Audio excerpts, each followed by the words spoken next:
out in those wars, and that's just the beginning. The relapse starts before the drugs, before I pick up the drugs. I've relapsed and come back here. Let's see, how many times have I done this? 1, 2, 3, 4, 5, 6 times, okay? 6 times over, what year is it? It's 2026? Mm-hmm. I went into my first treatment center in 2014. So 14, 15, 16, 12 years, 6 relapses. I am still here, and I am still going, because no matter what, right? No matter what I do, I make sure that I know where to go. I come back to these rooms because thank God I didn't die every time I went out there. And I come back to these rooms because I know this is where the love is, and this is where I get better. And I can tell you that every time I come back in here, I'm never greeted with a, "What did you do that for? Why did you do that?" I'm greeted with love, open arms, acceptance, all the things that embody Narcotics Anonymous. And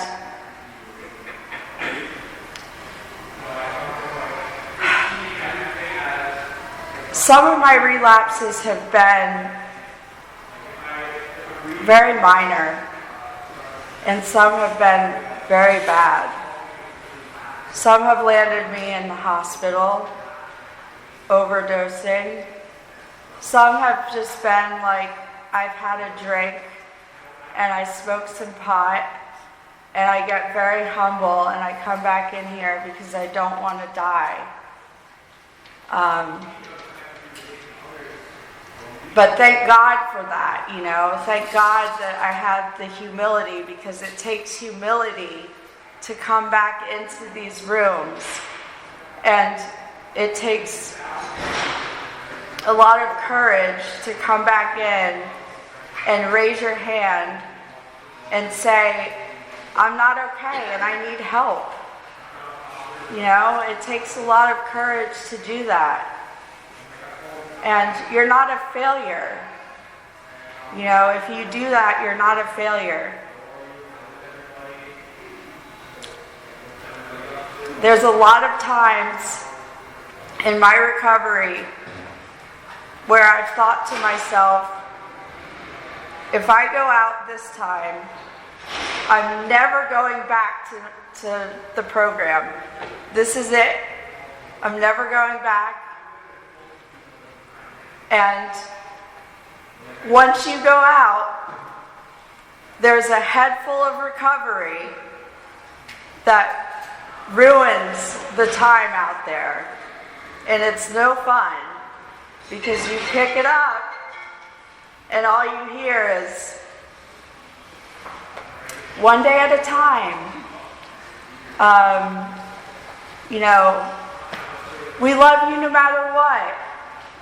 All of the things all of the cliches, all of the prayers, all of that, when I was on my relapses, all I hear is that noise in my head, and it ruins my high, and thank God for that. Thank God for that. Because I don't think I would get back if I didn't have that foundation. That foundation that we get in here.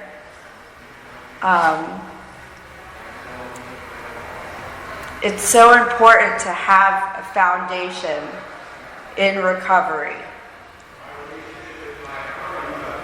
And if we don't have a foundation and we stick around for a while and we don't learn the tools, if we go out, you're not going to have that head full of program that's going to talk to you. And I think that's a lot of things that the reason why I was able to get back, which was really important for me. Now I want to talk about a little bit about, my personal story and how I actually got what took me out. At the beginning of my story, I was getting time. I was getting 6 months, a year, 18 months, those smaller increments of time. And at that point in my recovery, it was very, very hard for me to stay clean. And I think part of the issue was that I had a step one problem.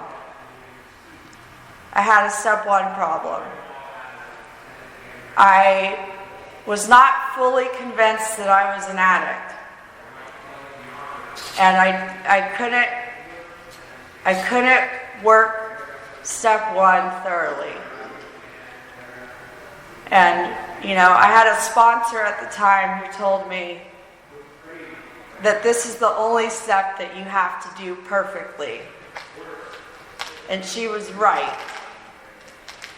Because what happened was I kept talking myself out of the situation.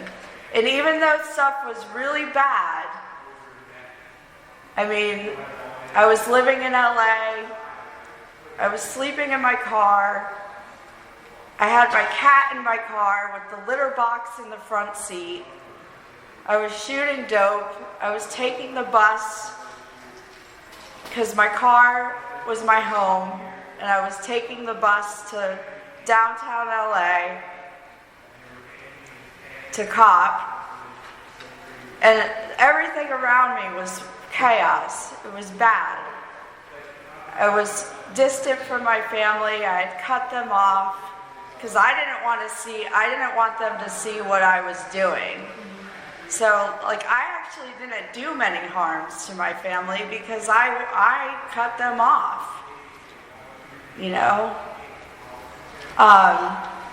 But for some reason, I was in this denial that I had a drug problem and that I didn't understand what an addict was at that time, and I was in denial that I was actually an addict.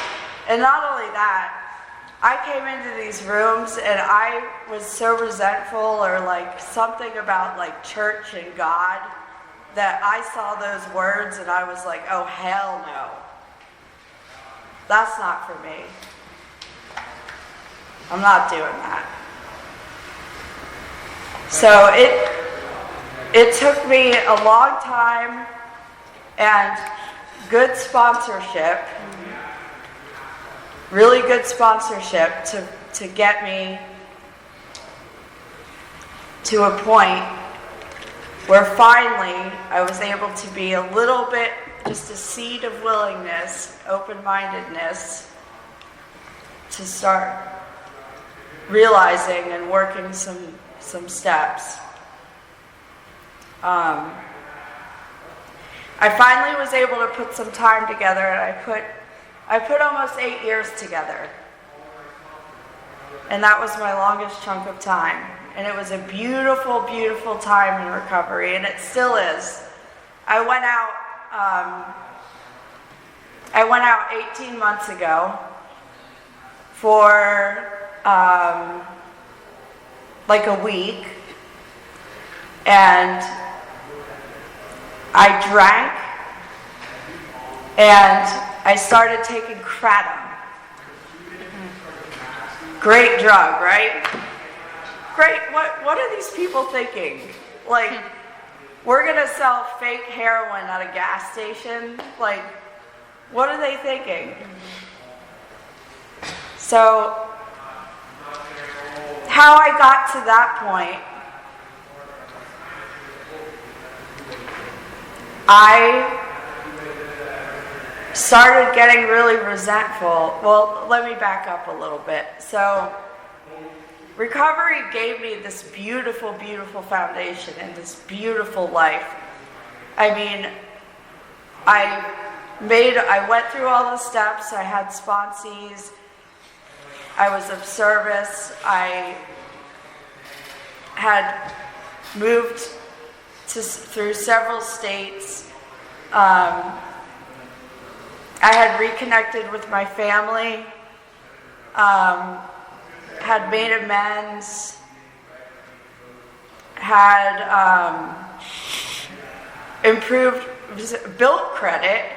I had no credit. I had built credit, gotten credit cards, gotten a good job, a job that I still have today, which I got that job because I met a woman in program in these rooms.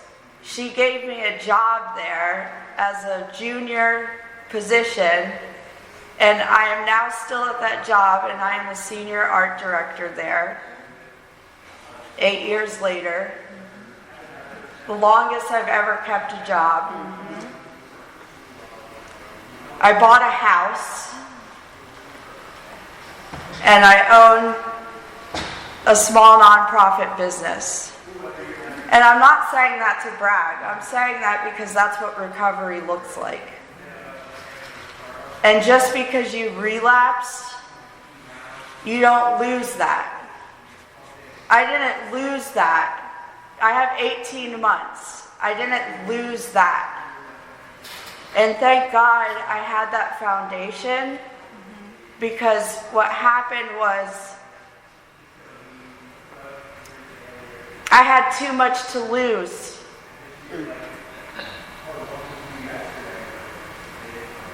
I went out because I have other issues that haven't been addressed in my life. I have mental health issues.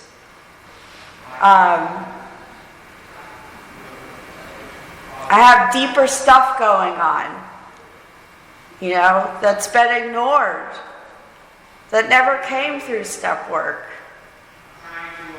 I moved up here to New Jersey in 2020, right in the height of COVID. I was in a different fellowship.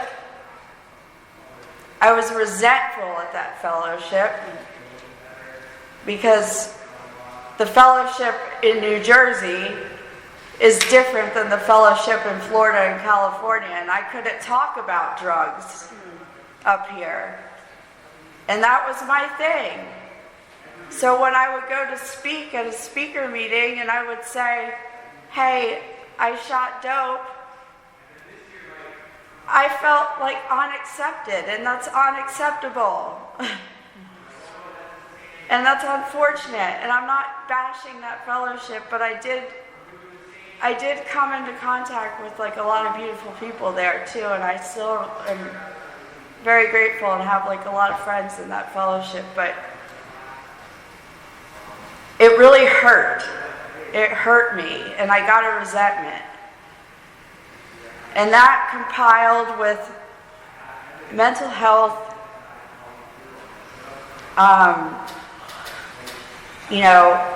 the way our minds work, the way my mind works, I'm not going to talk for you, the way my mind works, saying to myself, you know what, you were never an addict. You had a drug problem. That was so many years ago. Look at you. You're good. You have a house. You have a recovery business. You're all good. You don't need that shit no more. You're good. I talked myself right out of the rooms. After 7.5 years. Just like that. Almost overnight. It's that easy. So, it's so important to stay on top of this. You know, and I know that, and I can still catch myself doing it. And because I have a history of relapse, I have to be very vigilant about this. I can't afford to just, because my next relapse might not be kratom. It might be fentanyl and I might die. It's not a joke, you know? It's serious, serious stuff. I lose friends to this stuff all the time. I just lost a beautiful friend to this like last month. You know, had to go to her memorial, and she's 2 beautiful kids, you know? And it's the kids, the family that suffers. So I talked myself right out of it. And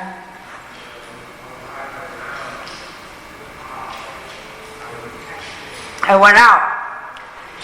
And I drank and I did kratom. And within a matter of days after doing the kratom, what was I doing? I was on Amazon, of all places, because remember, it's been 7.5 years since I drank. It's been about I don't know, 9 years since I've shot dope. So it's been a long time. I don't know my ass from my elbow anymore about drugs. So I'm on Amazon. And I'm Googling needles. I'm going to buy needles on Amazon. That's what I'm going to do. And then I'm going to go get pills. And I'm just going to shoot up some pills. That's where my head is at after a week of doing kratom. Insanity. So, because I have such a beautiful network of people in my life, because of recovery, I'm surrounded by people, and that's why it's so important to have your network. If you don't have a network of people, get a network. Get a network of people, because they'll carry you through times, even when you're in a relapse. So I don't know a lot of people outside of recovery. My past 12 years have been in recovery. So what happened was, I have a friend who was like, "You're not good. Something's up with you." And I was so torn up, I started crying, and I was like, "I'm taking kratom and I'm drinking." And she was like, "Oh, okay, well, that's okay, but we're going to take care of you." And so I ended up going on a spiritual retreat with a bunch of women. One of those women was in Narcotics Anonymous.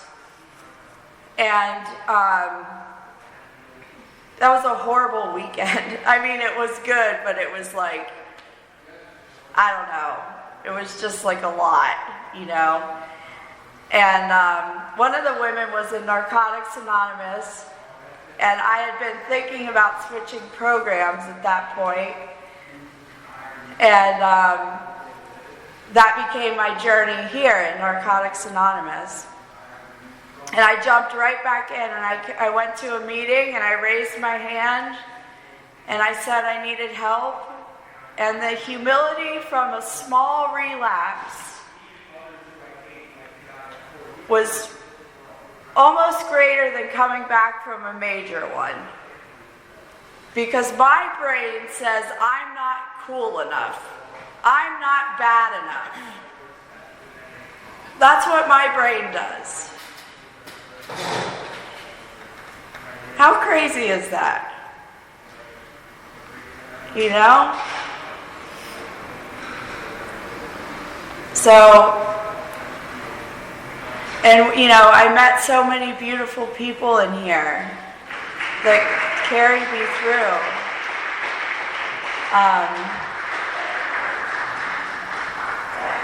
But you know, I guess my main point here is that the foundation, the fellowship, being on top of your step work, and if you have a resentment against the fellowship or anything, secrets keep you sick, so talk about it. I didn't talk about it. I just kept it all inside. I kept it bundled in there, you know? And it just festered and got bigger and bigger. And my mental health and all that stuff, you know, like I wasn't taking care of myself. Like I wasn't getting help for my problems. I wasn't going to see a therapist. Outside help, you know? Doing the things that keep me well. I wasn't doing it. It's so important. Life in recovery isn't about just in here. It's about everything. You know, and then there's the God piece. Let me talk about that. You know, like disconnection from God. Disconnection from spirit. I have that trouble all the time. I just started going to church again. And not again, I mean, I just started going to church, which is weird because I just told you that I had a big resentment and didn't like to talk about God. You know, being connected to something greater than yourself. And knowing that I'm going to be okay no matter what happens is really important to me. And I don't always feel that way. I really don't. I mean, this past year has been like such a struggle for me in many different avenues. You know, I struggle from an eating disorder. And my eating disorder has almost taken me out several times this year. It's hard. Life is hard. I had cancer last year. I went through chemotherapy, radiation, immunotherapy. You know, I lost my hair. I went bald. I'm cancer free. And I'm also clean. Because I stay around and I stick around and I talk to people and I go to therapy and I get the help I need today. And I don't plan on relapsing again. That's not in my plan, and it's never in the plan, but if I don't say yes to commitments like this, I just got looped into this morning. Did I really want to do it? I kind of did, actually, because that's why I'm here. How much time do I have left? Oh, okay. All right, so I'm clean. I'm here. I hope you guys got something out of my share. Thank you for letting me share.